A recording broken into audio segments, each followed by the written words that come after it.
Bogdan Petriceicu Hasdeu sobbed in his study. His desk shook under his grief-stricken weight. He looked through tear-stained eyes at the portrait he'd commissioned of his daughter, Iulia. She was frowning. But that's odd, thought Bogdan. He wiped the tears from his eyes and looked at the portrait again. Iulia was frowning.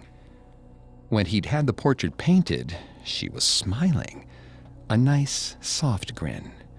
And now, the painting had changed.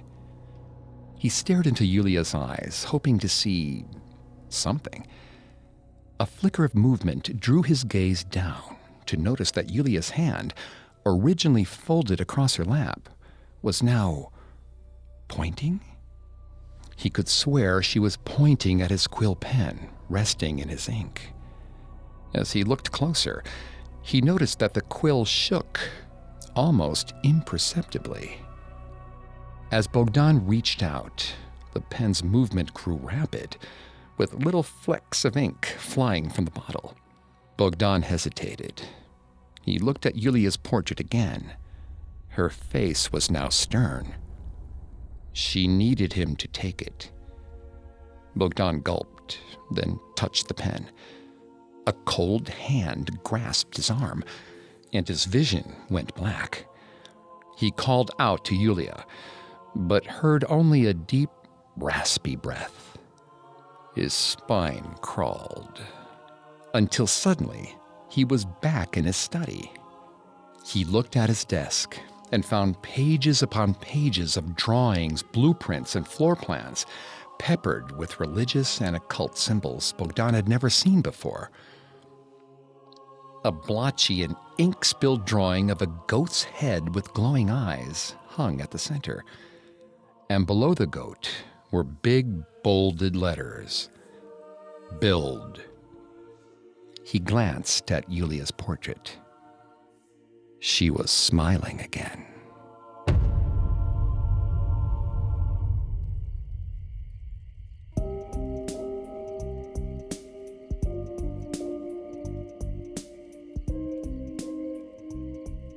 Welcome to Haunted Places on the Parcast Network. I'm Greg Polson. Every Thursday, I take you to the scariest, eeriest, most haunted, real places on Earth. This week, join me on a supernatural journey to Iulia Hasdeu Castle, a monument that houses the spirit of a child prodigy who died young, and discover why, to this day, it's haunted. Listen to more episodes of Haunted Places, as well as Parcast's other podcasts on your favorite podcast directory. We're also on Facebook and Instagram at Parcast, on Twitter at Parcast Network, and at parcast.com. Many of you have asked how you can support Haunted Places. If you enjoy the show, the best way to support us is to leave a 5-star review, wherever you listen. Pine trees and 2-story houses make up most of the neighborhoods of Campina, Romania, a town with 32,000 people and a 500-year history. Some of that history is found behind a wrought iron fence on a street like any other. But just beyond the fence is something rather strange. A very small castle. The Iulia Hasdeu Castle can be described as a folly house, or a house that was built to look like something else entirely. In this case, its brick and mortar walls and ornate decoration make the Iulia Hasdeu Castle look like a miniature version of the castles of old. It possesses one central tower that stands 3 stories tall, and 2 smaller towers directly to each side. While its architecture implies a regal purpose, the decor suggests it was built for much more spiritual purposes. The giant stone slab of a front door is flanked by 2 statues of sphinxes, and the triangular, all-seeing eye of God is carved into the stone above the door. All the steps are built in sets of 3s and 7s, and the rooms follow this same numerology. Inside, the central tower houses a large statue of Jesus, staring up at an intricately painted dome. The walls are lined with occult symbols, and the basement has 3 rooms, one of which is completely shut off from the light and built exclusively for performing seances. The castle was built in 1896 by noted Romanian linguist Bogdan Petriceicu Hasdeu, and the plans for the castle came from a morbid source, the ghostly writings of his deceased 18-year-old daughter, Iulia. Bogdan built the castle to house and commune with her spirit. The occult designs naturally worried some people during its construction. Vasile did not mind the work of a day laborer. He was not young anymore, but he remained fit enough to heave stones and wield a hammer. He thought in a lifetime of work, he had built a little of everything: homes, shops, churches. But something was different this time. The professor had told the laborers they were building a temple, but there were several oddities about the plans. One massive room, sealed away from the light of day, did not seem to be a temple to God. Vasile was a religious man. When he looked at the floor plan, it looked nothing like an Orthodox church, and the statues artisans carved of sphinxes and eyeballs looked nothing like the statues of saints you would see at a monastery. He was concerned that they were committing idolatry, so he asked a local priest to visit the site with him at night when there would be no workers. He intended to confess his sins and quit the job if the priest agreed. Vasile and the priest arrived on the site at dusk. The air felt sticky, thick, and oppressive. They descended into the pit and soon sensed that they were not alone. The wind whipped dust through the air, and the setting sun cast long shadows past the men. They walked past the partially constructed support pillars, deeper into the pit. As they stepped into the center of the hole, they heard whispers and caught glimpses of another world. A pale young woman flitted through their peripheries. Vasile turned to the priest to see him frozen in fear. He shouted, begging the priest to perform an exorcism. Slowly, as if emerging from an oppressive trance, the other man nodded. He stuttered out some words, but what came from the holy man's mouth only sounded like gibberish to Vasile. As the priest continued speaking, his words turned into a chant. Vasile trembled, helpless in the pit, hoping the minister could put these spirits to rest. A deep voice cut through the chanting. "Have either of you ever lost someone you loved?" The men turned to see the professor striding toward them. His neatly pressed clothing seemed untouched by the dust. His hair stood still in the wind. The priest raised his cross toward the professor, his arm stiff and trembling, as though he were trying to defend himself. The clergyman's garbled chanting continued. Bogdan walked toward them, repeating his question. Had they lost a loved one? Vasile tried not to think of her, but his mind conjured thoughts of Maria. His wife had died 10 years earlier, when a bridge collapsed beneath her. Her head was dashed against the stones in her fall, and she drowned, unconscious. A sudden and senseless death. Something about the professor's tone was reassuring. He said they could try to speak to Maria here, in this place, tonight. The priest shook as he grabbed Vasile's shoulder, spittle flying out of his mouth, shouting about the professor. Vasile noticed the spectral girl flit past once more. Someone's ghost was here. The professor saw Vasile's eyes flicker and told him that the specter was Iulia. the professor's daughter. He spoke to Iulia almost every night, and he assured Vasile that he could speak to Maria as well. The priest growled as he backed away slowly, urging Vasile to leave with him. But Vasile could only think of Maria, her soft hands, her loving voice, her tragic death. Vasile asked the professor what it would take to speak with her. The priest fled as the seance began. Vasile placed his hands in Bogdan's, closed his eyes, and waited for the spirit to arrive. The wind turned warm. A slight smell of sulfur entered Vasile's nostrils. The wind kept getting hotter and hotter, and Vasile started dripping sweat. It felt like he was standing in a furnace. His heart seized, as though it was being gripped in white-hot hands. With each beat, the scalding hands clenched tighter and tighter. He screamed in pain and tried to break from the professor's grasp, but the man held him still with uncanny force. The professor commanded Vasile to be still and keep his eyes shut if he wanted to leave this place unscathed. Vasile froze in terror, sure that he was soon to meet his demise. Then, Vasile heard a soft voice implore the professor to let him go. He obliged and released Vasile's hands. His wife had arrived. Vasile opened his eyes. He had felt a conflagration, but nothing in the area was burned. The only sign of fire were wisps of smoke that rose from the ground and then vanished into the night. His flesh was unharmed, though his whole body shook.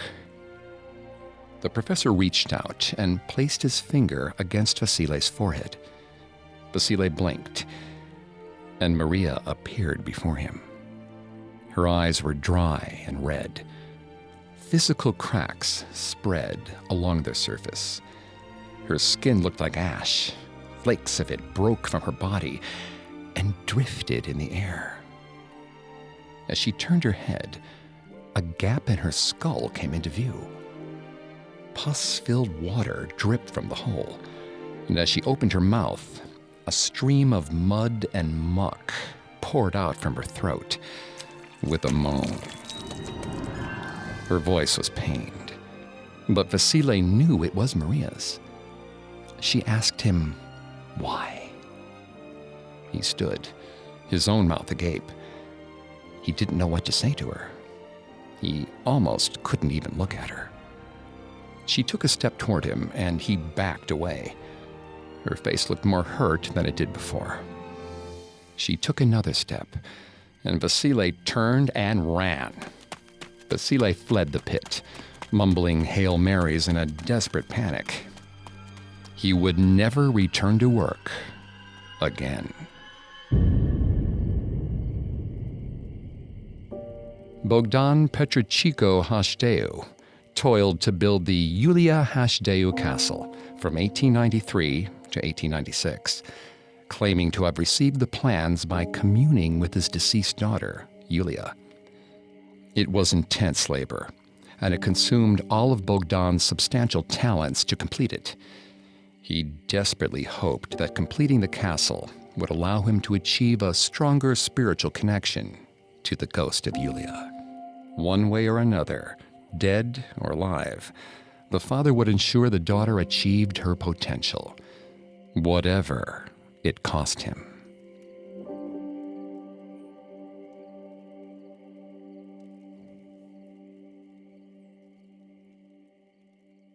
Coming up, we'll see just what Bogdan sacrificed to glimpse just how far he would go to speak to his daughter again. Now, back to the story. As Bogdan worked on his castle, word of it spread to the surrounding areas. Some of the attention he attracted was positive, since he actively sought out men of letters and spirituality to help him on his quest. But his relationship with the locals and with the church was more complex and sometimes hostile. People spread rumors of ghostly happenings, and several workers abandoned the project out of a sense of piety. Unconcerned by the opposition, Bogdan completed his castle, then embarked on a journey deep into the world of 19th century Spiritism, approaching it as a subject of study. What did it mean to be alive or dead? And what did it take to cross that barrier? He gave it the same serious dedication he had applied to his academic work throughout his life. He had built an otherworldly monument. The castle was a temple, but also a living space, decorated with both Christian adornments and pagan symbols. He meant it to be a liminal space, existing between the worlds of the living and the dead. Bogdan performed many seances in his castle. The task of communicating with Iulia became the only thing Bogdan cared about for the rest of his life. In 1896, construction of the Iulia Hasdeu castle was completed, and Bogdan began regularly performing seances, inviting priests, philosophers, and spiritists to join him. The occult activity and presence of strangers persisted for several years in the small Romanian town of Campina, and the people grew to distrust Bogdan and his castle, sometimes acting out against him. Constantine's life had been simple. Once, he tended his fields by the banks of the Dovtana River, as his father had done. But then he'd watch the Hasdeu castle go up. Just looking at it made Constantine uneasy. Something about the sad eyes of its owner haunted him, even more than the castle itself. Ever since its construction, strange folk had been seen about town. Some of them left looking pale as a sheet, legs trembling at what they'd seen inside. Many stayed in the local tavern long enough to drown their thoughts. Constantine finally worked up the courage to ask one stranger what it was that had shaken them so. At first, he refused to answer. Constantine, not usually one to be generous with his money, provided enough alcohol to loosen his tongue. The man said he was a painter from Budapest. He had heard that a great Romanian philosopher was trying to speak to the dead. He had made a pilgrimage here, just to see the philosopher and offer to help. Maybe together they could decipher the messages from beyond. The philosopher had welcomed the painter's help and asked him to sit in on a seance and paint everything he saw.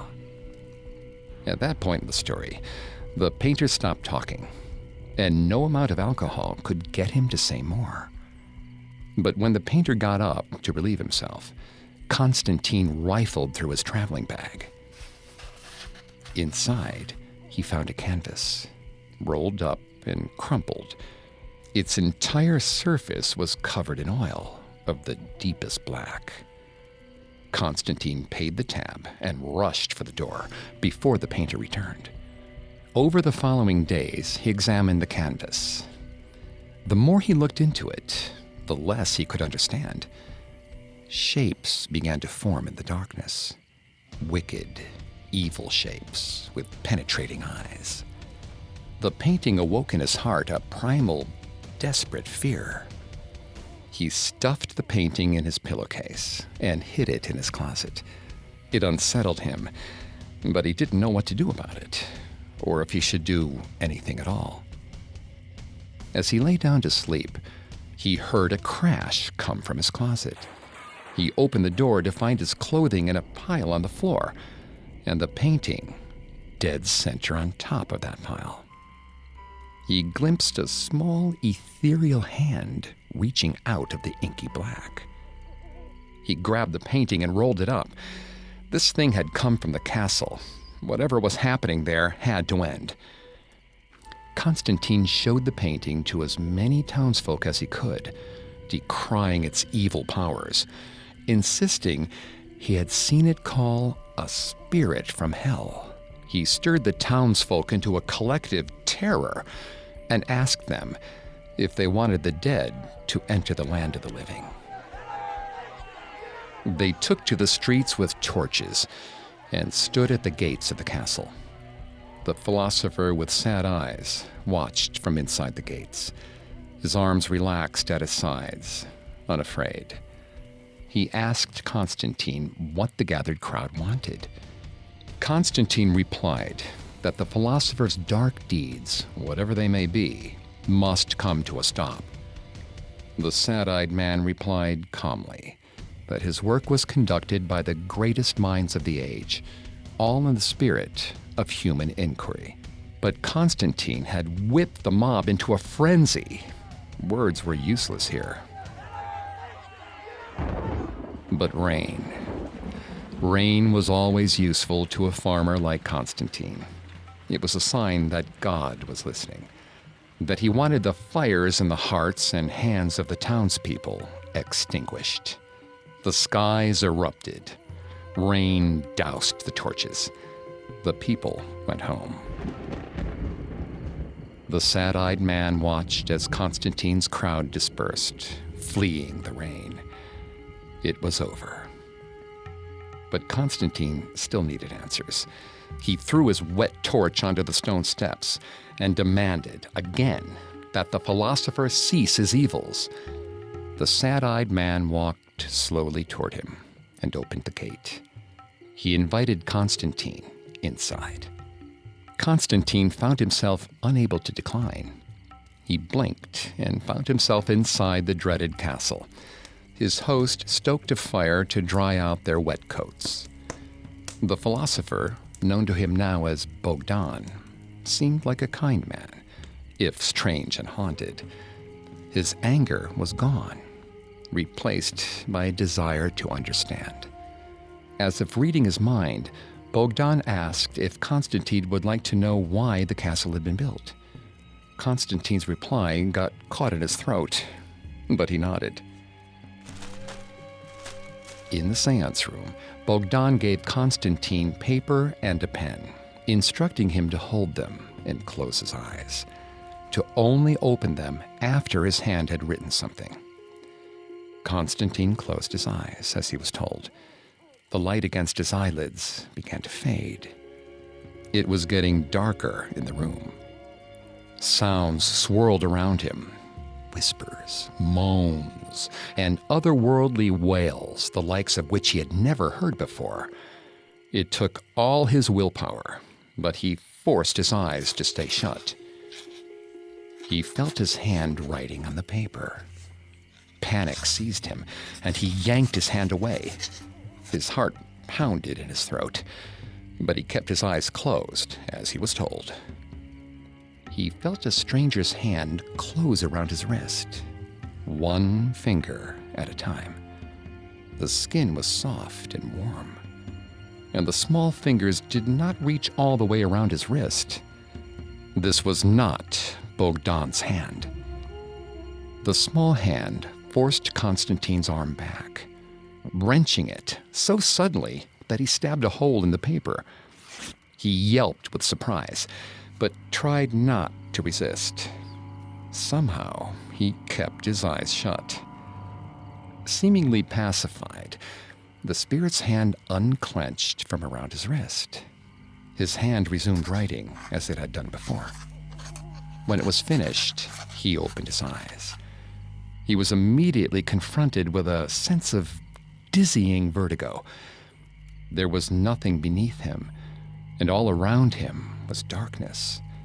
Bogdan stood, still calm, before him, looking at the paper in Constantine's hand.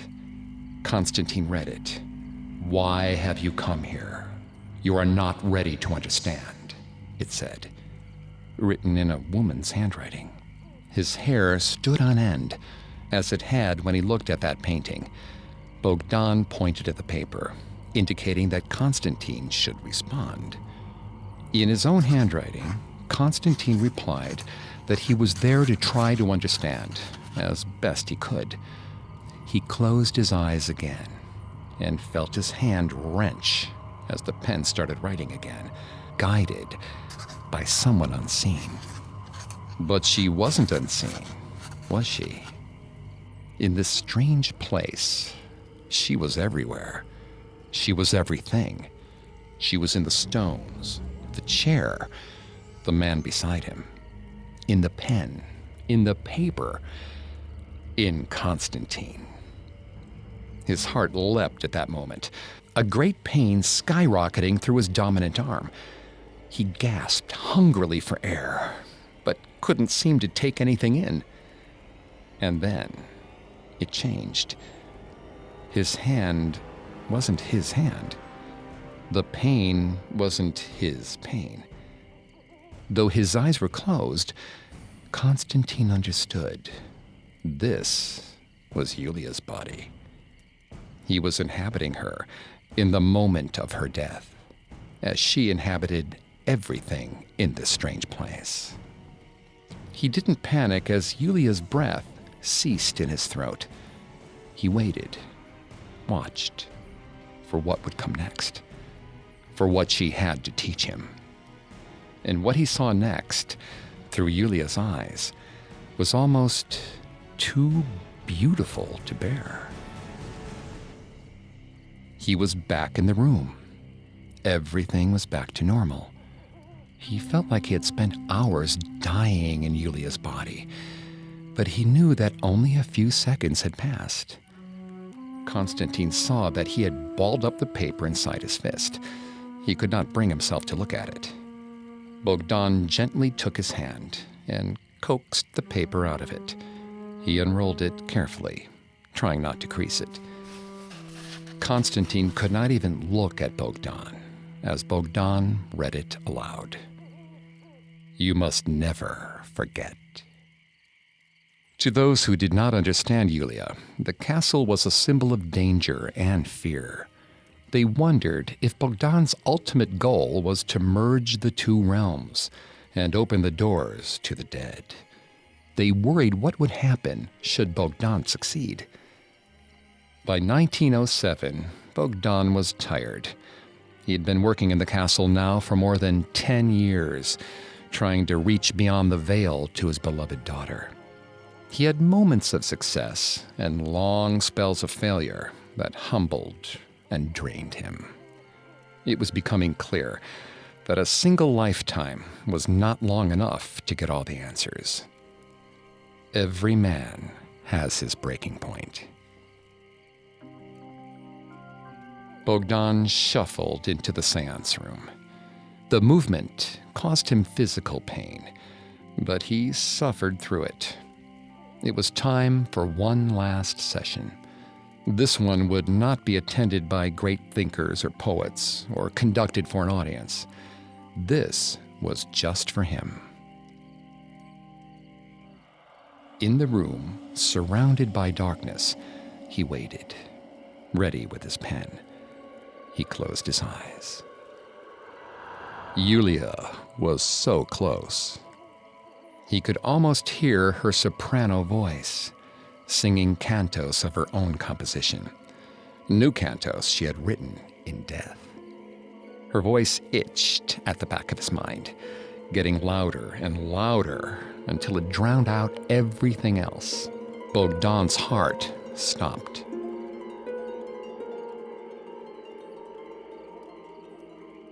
Bogdan Hasdeu died from a heart attack on August 25, 1907, sitting in his castle. Executors of Bogdan's estate came to repossess Bogdan's personal possessions, looted the castle, and left only the massive statue of Jesus. The castle crumbled, abandoned, as the world wars tumbled across Romania. On March 4, 1977, an earthquake brought the castle further ruin.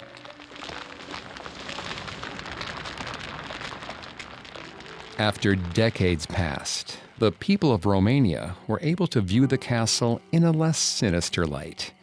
The Iulia Hasdeu Castle was declared a historical landmark, a monument to a tragic and beautiful story.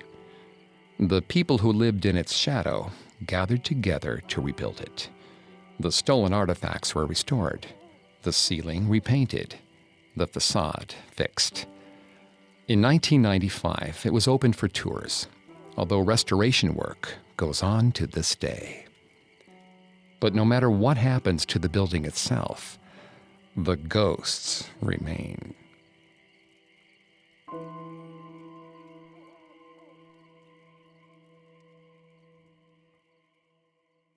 Coming up, we'll pay a visit to those lingering spirits. Now, back to the story. Today, the restored Iulia Hasdeu Castle is home to a museum telling the story of Bogdan, Iulia, and the house built to keep them together beyond the veil. Although if you enter after hours, you may hear the story from something else entirely.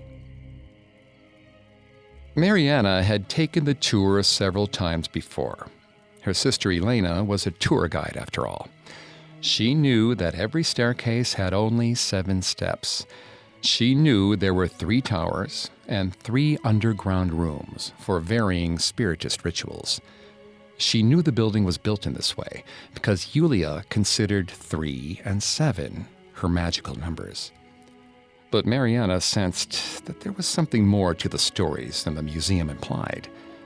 Iulia Hasdeu was something of a prodigy when she was alive. She was a poet and spoke 7 languages. At the time of her death, she was working toward her doctorate from the prestigious Sorbonne University in Paris. She was only 18. Mariana was in the latter half of her 20s and still lived with her sister. She could hardly hold a job, much less a boyfriend. Her sister still paid for her meals, and she found herself less and less motivated to leave the house. Whatever energy the Hasdeu Castle had, whatever drove Iulia to constantly push above and beyond, Mariana wanted a part of it. Getting in after hours was easy. She had stolen cash from her sister's rooms countless times. Getting the keys to the castle was no different. In the day, Iulia Hasdeu Castle looked quaint and undaunting. It was the size of a large house, and its slab of a stone door almost looked inviting in the midday sun. But at night, it was foreboding. The towers stood in darkness, ominous against the backdrop of a starry night sky. Mariana had only just pulled into the parking lot, and she was already feeling the hairs raise on the back of her neck. She could always turn back. No, she'd already stolen the keys. She'd come too far. She had to know. She grabbed the one other tool she thought she'd need from her back seat. A Ouija board. It was, after all, a castle built for seances, and Mariana was determined to see this through until the end. She approached the castle, unlocked the big stone door, and stepped inside.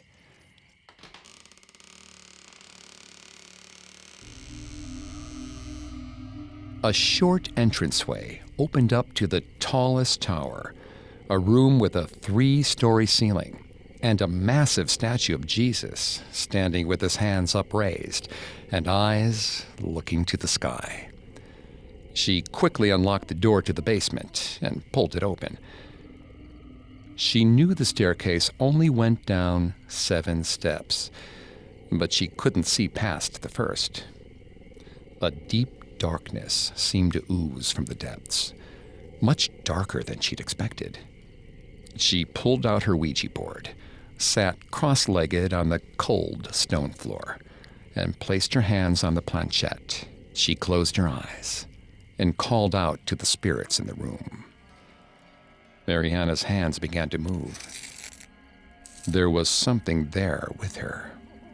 The air had changed in a way she could not quite describe. It sent a warm, almost pleasurable feeling down her spine. She dared not open her eyes, though. That's the one thing they always said in the tour. If the castle speaks to you, never open your eyes. Mariana called out, asking if it was Iulia. The air bristled, and the thing that touched her hands tightened its grip. It pulled on her, leading her. She allowed herself to follow. Something about the warmth of the thing affirmed her trust. She knew this was right. She knew things would change. But she did not dare open her eyes. She knew she was back somewhere in the entrance of the house. And then she was climbing again. Except now, there were footsteps following her. She could not tell how many or where they came from. They seemed to never get closer nor farther away. They just followed her, like a patient, terrifying metronome. Never open your eyes. When she reached the landing, the warm thing that held her hands stopped Mariana there and held her in place. But the footsteps kept coming. Then came the whispers. Then the terrible laughter.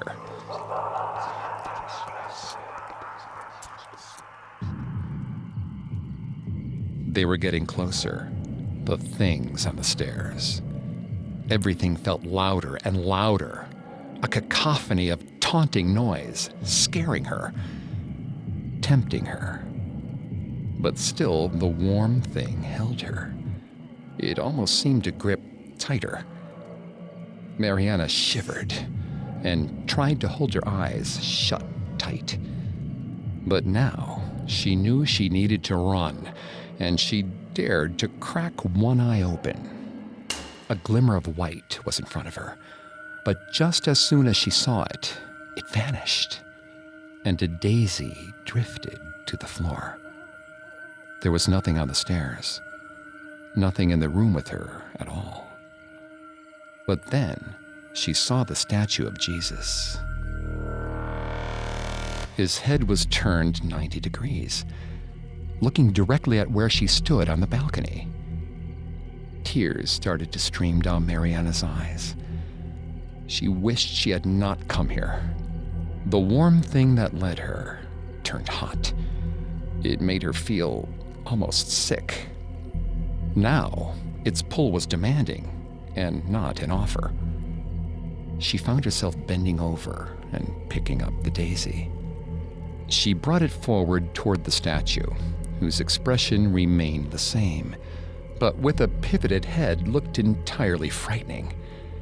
The hot thing brought her to her knees in front of that statue and made her bow her head, placing the daisy on the floor. Mariana's head grew light, her vision blurred, and when she looked down at her wrists, she saw 4 hands instead of 2. Mariana blinked, and the 4 hands became 3. 2.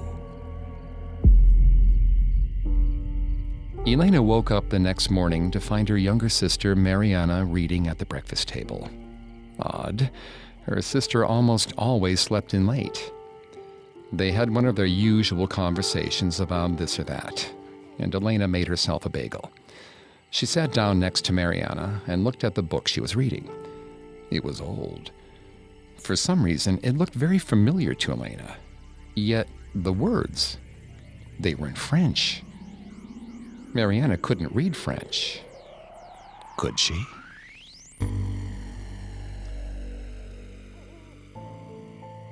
Visitors to Iulia Hasdeu Castle have claimed to see the ghost of Iulia wandering the grounds in a dressing gown, and the ghost of her father Bogdan smoking his pipe or reading his works in his study, or the seance room in the basement.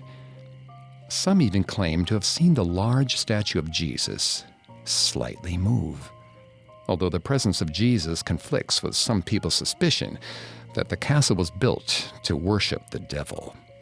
Whether built to worship the devil or to commune with a deceased daughter, Iulia Hasdeu Castle stands as one of Romania's most mysterious monuments. Stop by to view the towers, the dome, the dark room, and a museum dedicated to the history of the Hasdeu family and their contribution to Romanian legend.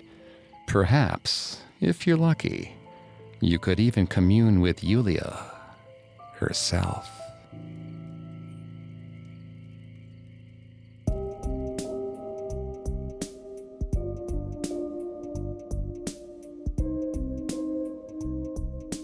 Thanks for listening to Haunted Places. A new episode comes out every Thursday.